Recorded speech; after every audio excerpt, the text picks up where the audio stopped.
Dans la discographie de Linkin Park, on a tous notre petit morceau préféré, hein, et aujourd'hui on va parler d'un morceau qui est souvent cité justement comme un morceau préféré par beaucoup de fans, et qui est également un des morceaux préférés de Chester, si ce n'est le morceau préféré de Chester, en tout cas il l'a beaucoup amené comme tel. Vous l'aurez compris, aujourd'hui on parle de Breaking the Habit, qui est au-delà de ça un des morceaux les plus uniques du groupe, et on va voir pourquoi. Mais d'abord commençons par l'histoire du morceau qui est assez formidable.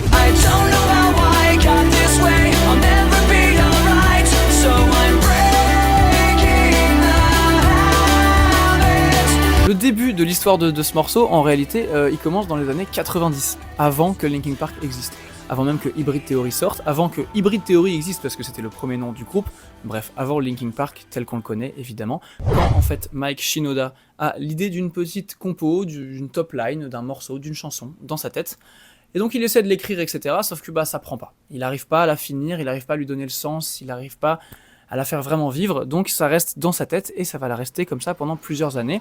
Linkin Park va exister, Chester va arriver, Hybrid Theory premier album va sortir, et cette petite chanson incomplète, elle va rester dans un coin de son cerveau. Elle va rester dans un coin de son cerveau jusqu'à la production de Meteora. Parce que ouais, là du coup on est en 2002, Hybrid Theory est sorti, Linkin Park a cassé l'univers, et maintenant il s'agit de sortir un deuxième album, qui va du coup s'avérer être Meteora, qui sortira en 2003, et on est dans la phase de production de l'album un an avant, lorsque Mike a comme idée de faire un espèce d'équivalent à Cure for the Itch sur le premier album, mais sur le deuxième album. En gros, un genre d'instrumental un peu rapide, avec des glitches, des beats électro et des trucs comme ça. Donc il commence à composer ça. Ça lui plaît bien, le morceau marche plutôt bien, la compo est cool. D'ailleurs, le morceau s'appelle Drawing. Sauf que ça crée une frustration chez les deux autres, à savoir Brad et Joe, hein, qui sont les deux grands piliers avec Mike de la réal et de la prod de Linkin Park, mais en général. Eux, ils sont frustrés parce qu'ils se disent « Non mais ton Drawing là, il faut que ce soit un vrai morceau. Il faut pas que ce soit juste un interlude. Il faut que ce soit une vraie chanson. » Et donc là, ils commencent à se creuser la tête tous les trois, en mode, bon bah d'accord, il faudrait une structure un peu classique, pop, des paroles, etc., couplets, refrains. Et là, vous voyez où je veux en venir.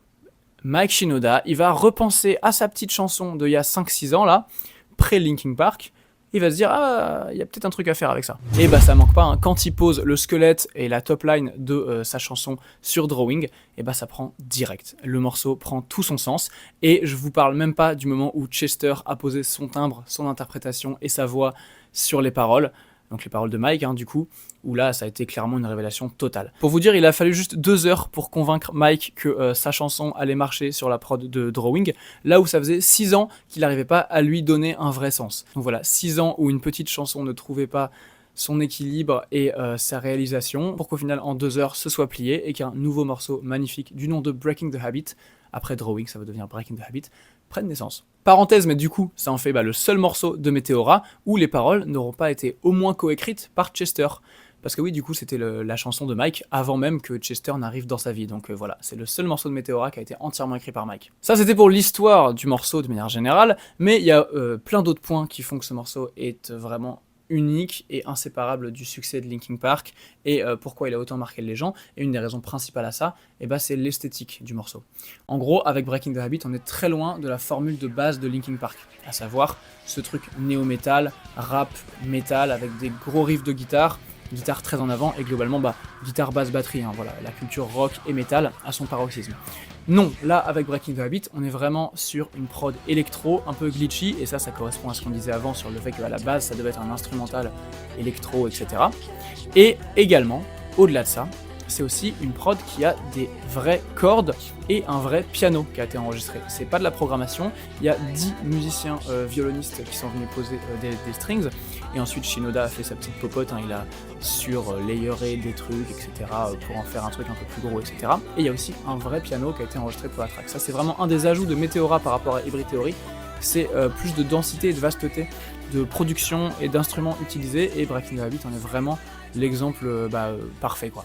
Donc voilà, tout ce chemin qui a été fait de la petite chanson top line de Mike jusqu'à l'enregistrement de 10 cordes d'un piano par-dessus ce beat électro et cette nouvelle chanson qui s'appelle Breaking the Habit en 2002, du coup, ça fait que milieu de l'année 2002, ce morceau sort en tant que 5e et dernier single pour leur album Meteora, qui sortira en 2003. C'est historique. Et c'est pas fini pour la portée de ce morceau. Le dernier point que je voulais aborder aujourd'hui, et qui est inséparable de la track, c'est son clip.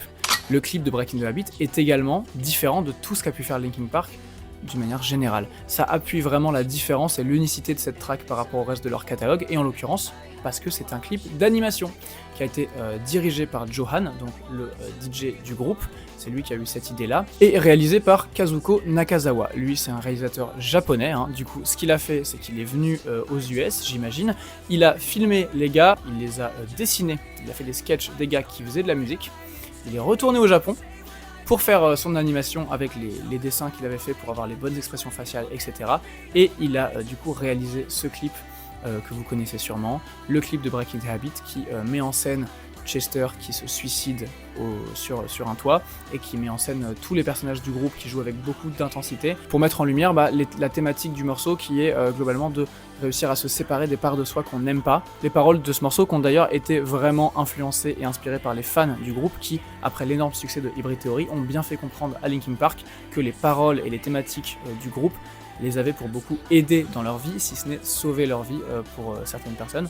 Donc c'était une sorte d'hommage à leurs fans de parler de ces thématiques profondes avec un clip différent et d'une manière différente, une réalisation globale différente. Et c'est pour toutes ces raisons que Breaking the Habit est un morceau différent et unique chez Linkin Park. Et c'est un morceau incroyable, c'est pour ça que c'est un des morceaux préférés de Chester, si ce n'est son morceau préféré. Et globalement, c'est un morceau dont le groupe est ultra fier. Tu parles à n'importe qui du groupe de Breaking the Habit, notamment Mike, et il va te dire que c'est vraiment un grand moment de l'histoire du groupe, et c'est totalement compréhensible. Bref, voilà, abonnez-vous.